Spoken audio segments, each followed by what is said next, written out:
Thank you, Alexander, for reaching out.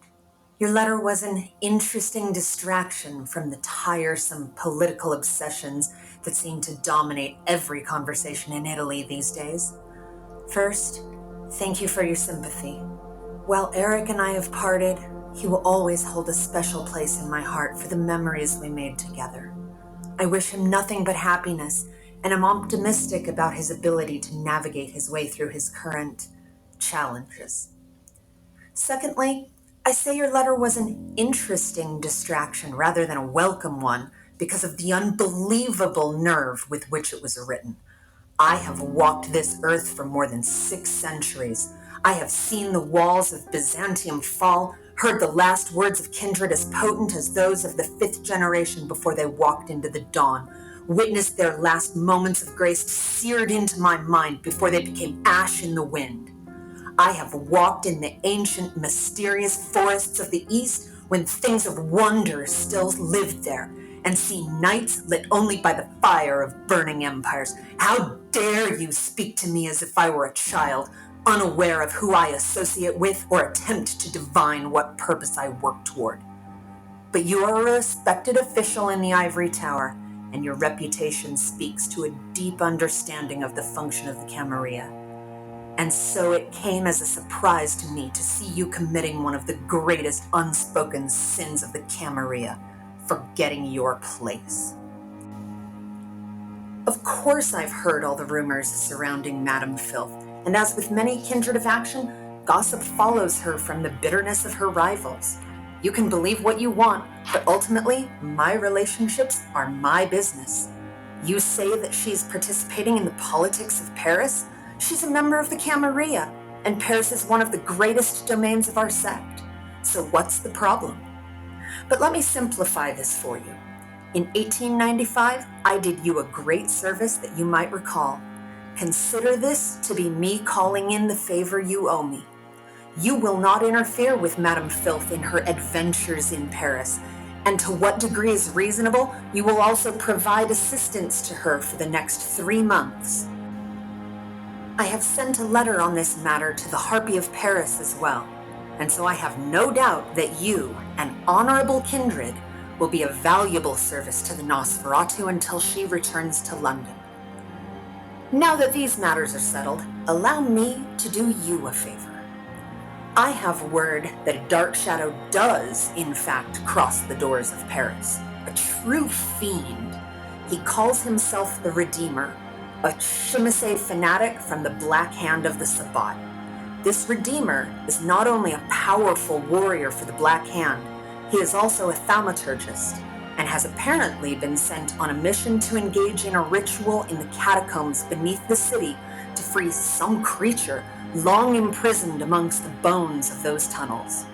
Despite the fact that this Tzimisce has been sent as a lone operative, do not take the threat of this creature lightly, as he is more than capable of defending himself or engaging in violence against even a coterie of kindred. I think that what may help most in developing your plan of action to deal with this Tzimisce is to understand the creature. Understanding the clan Tzimisce is no easy task. As with most kindred, the origins of the Tzimisce clan are shrouded in myth and legend.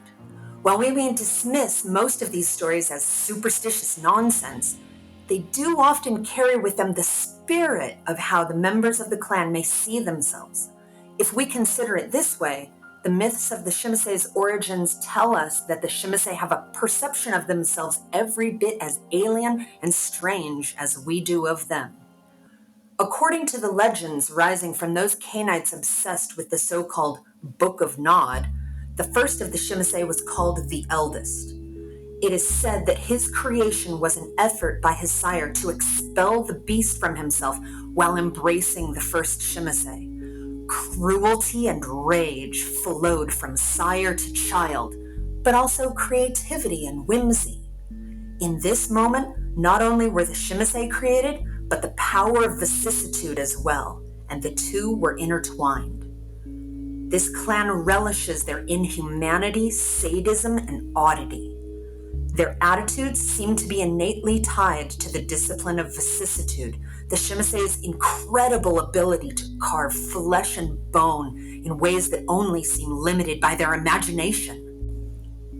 This power is so intertwined with the Tzimisce as to be a unique element of the clan itself.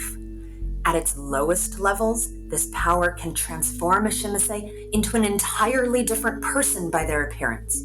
This is not an illusion as with Obfuscate, but an actual physical transformation.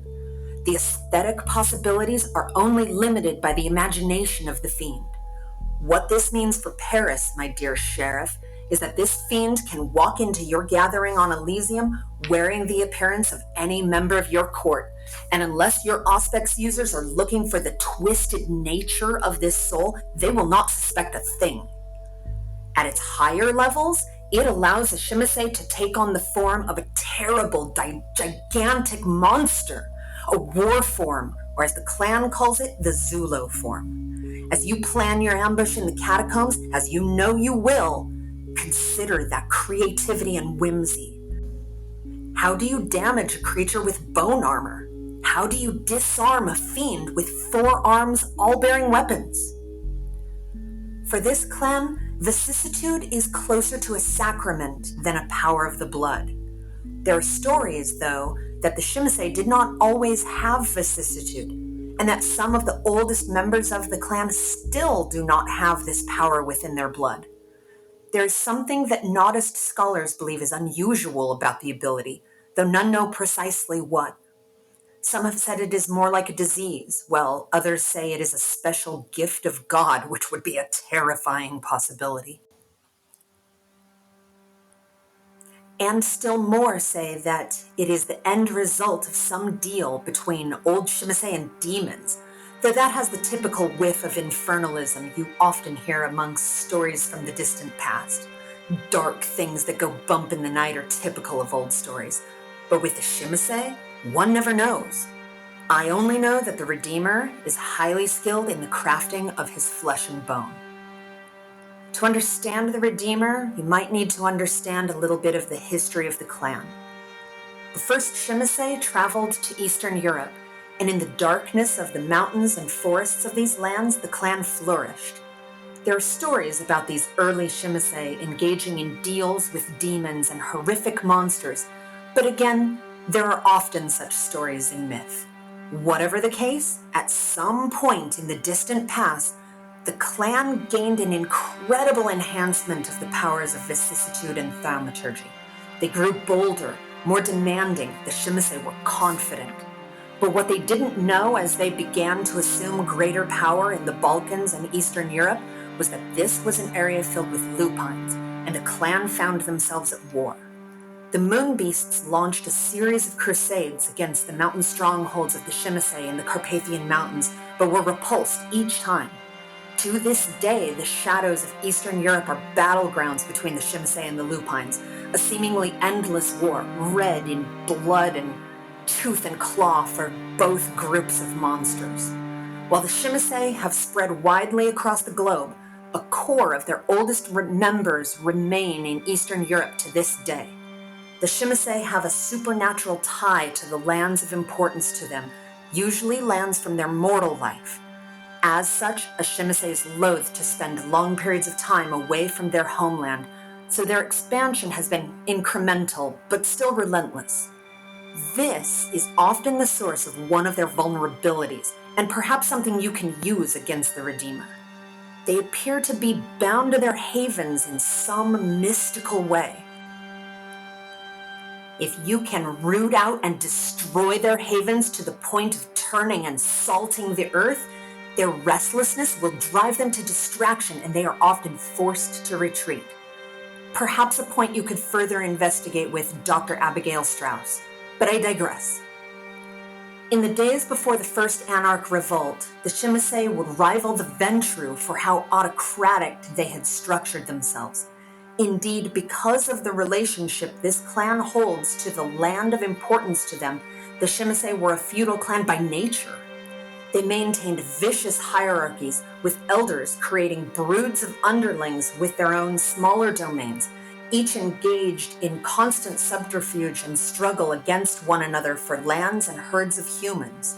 But these were not just any normal humans. Another thing that makes the Fiends unique is their relationship with their ghouled servants.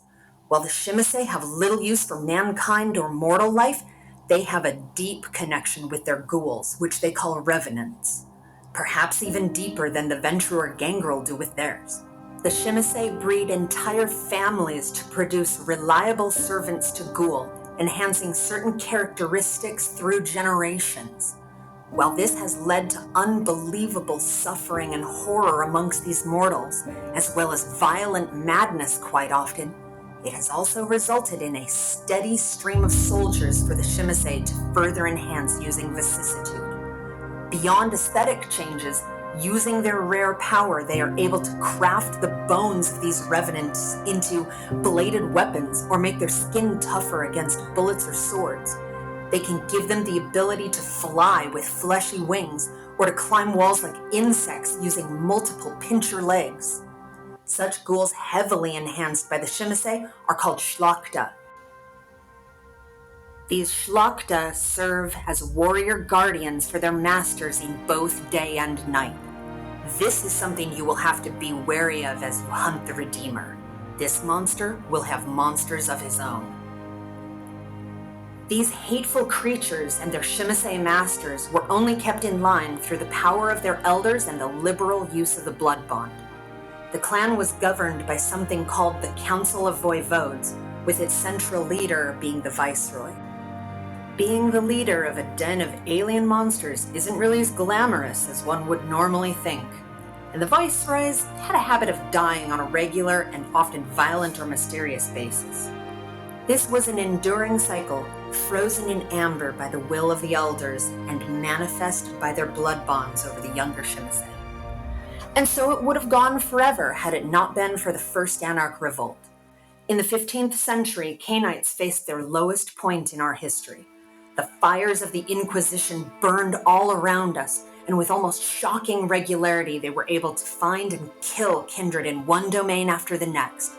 Afraid and frustrated by the refusal of their elders to act, many vampires would rise up against the ancient masters.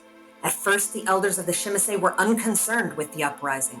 Who among their children would dare, indeed who could dare, bound as they were by blood? What they didn't know was that a cabal among the Tzimisce thaumaturgists known as Khaldun had unlocked a secret. They had discovered a way to shatter the blood bond, the early precursor to the Valkyrie, freeing a swath of Tzimisce neonates from their chains without the knowledge of their regnants. The Anarch Revolt would burn brightest amongst the Lasombra and the Tzimisce, which had been the most brutal in the treatment of their children. Throughout the Balkans, young fiends would swarm the castles of their feudal voivodes, annihilating their strange, warped guardians and diablerizing their masters. Eventually, according to Sabbat mythology, even drinking the soul of the eldest. The Tzimisce, along with the Lasombra, would form the nucleus of what came to be known as the Sabbat in the aftermath of the revolt. And there we see the strangeness of this clan emerge again. Some of the Tzimisce are the most zealous fanatics in the Sword of Cain, often serving as the religious hierarchy of the sect rather than the political one, which they often leave to the Lasombra and various anti-tribute. These fiends can most often be found as priests, inquisitors, and templars violently enforcing the spiritual dogmas of the Sabbat. Others only pay lip service to the Sabbat, but in reality remain focused on the same exploration of flesh and experimentation that have always fixated them. They'll hang the banner of the Sword of Cain in the halls of their dusty castles, but most of the time is spent over their victims in their torture chambers or libraries rather than reflecting in prayer. For these Tzimisce, they are happy to be free of the constant and unreasonable demands of their old masters, but their primary interest is in their own pursuit of change or understanding at any cost. As an example of the results of this quest for knowledge, the Tzimisce are the source of the Sabbat's rite known as the Valkyrie, where they discovered the methods of breaking the blood bonds held by elders over their children. They also created or evolved the many paths of enlightenment followed by the majority of the Sword of Cain. There is a smaller but very powerful subset of Tzimisce who differ from the rest of the clan in some significant ways. They are the elders who survived the Anarch Revolt, Tzimisce who either hid from their ravenous Sabbat children or who were too dangerous for these children to challenge directly. Called Old Clan Tzimisce by some, these old ones have little but contempt for their descendants or the Sword of Cain. Many of them plot vengeance against their rebellious broods, though just as often they plot against each other from the safety of their ancient strongholds, planning vengeance for small slights in the distant past. They are a prideful group, but it is among these Tzimisce you can find those who do not carry the power of vicissitude, evidence that a change occurred at some point with the clan. Once a fiend has achieved a certain level of mastery over vicissitude, as well as achieved a basic level of understanding of Koldunic sorcery, the Tzimisce's strange earthen magic, and demonstrated their loyalty to the clan, they achieved the status of Zhupan. While this status has no official power, the Zhupan are widely respected and honored, and their suggestions often taken as direction by their lessers amongst the Tzimisce. All of this builds up to show you that amongst a clan of vicious monsters whose fervor built the foundations and depraved rituals of the Sabbat, this foe lurking in the shadows of Paris is exceptional. You should know that the Redeemer I tell you about is a Zhupan, and skilled at Koldunic sorcery, the forgotten old magic still only practiced by the Tzimisce. You see, Alexander, you cannot easily dismiss them as monsters, nothing but a parade of horrors. There are many of these among the Tzimisce, and even among the savages of the Sabbat, they stand apart in their capacity for violence and depravity. But they are also remarkable in the Sabbat in other ways. They present as exceptionally polite, intelligent, and inquisitive. Manners, especially hospitality, are considered to be very important to the Tzimisce. Public civility is a mask that most Tzimisce wear no matter how bestial they are in their private dungeons to their victims. If you didn't know of the reputation the clan had for horror, you would think they might even be pleasant, as long as in a public setting where they had nothing to gain. A Tzimisce will always display a wide smile, even if they hold a knife behind their backs. They are a series of contradictions, polite but sadistic, rebel co-founders of the Sabbat, but also secretly valuing age and experience, and even sometimes hidden elders if the gossip is to be believed. We see the duality of these creatures even in the nicknames they are known by. While we call them fiends, they call themselves dragons. While we perceive them as dangerous predators, they think of themselves as scholars, scientists, and sorcerers. It isn't remotely inconsistent when you remember that they think of themselves as these things absent any constraints of traditional morality. No matter how difficult it may be to put ourselves in the mind of the Tzimisce, it's important to try if we are able to resist the danger they represent as individuals and as the vanguard of the vile Sabbat. The Redeemer is a wicked, cruel, but brave warrior. He is only a century old, but his blood has been thickened through many diableries and holds a potency you must take into account when hunting him. He is not to be taken lightly, and perhaps the depth of preparation that will be required of you might ease your conscience as you turn your eyes away from the harmless activities of Madame Filth, except in times when she may call on you for some reasonable measure of assistance. Turn them instead towards something more serious and worthy of your time. Do this, and of course the boon between us will be considered paid. I do not mean to sound harsh. I truly do appreciate your affection and concern. As you prepare yourself for war against the Redeemer, I know that you will conduct yourself with the honor and competence which reflect your wide and respected reputation. I am sure that God will be with you in your struggle, and I will hold you in my thoughts as I pray this evening. I am saddened that you worry for me, and also saddened about the circumstances which led to this exchange between us. Know that I hold you in the highest regard, and hope that we may meet again one day as the friends I know we truly are. Be careful, Alexander, and may God bless you. Amelia. Milan, September 1943.